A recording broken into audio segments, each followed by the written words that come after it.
Urhonigbe ni ló wá kiri ti wala ho condition ma Urhonigbe no wá ye eri mo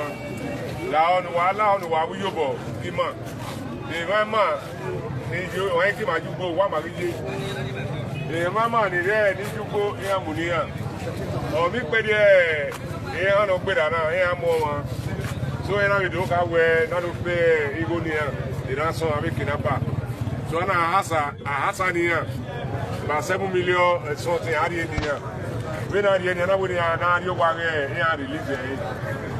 we na ba ya pa ni wa na ge e fu o ya se na gbo na ya ma ri mi ya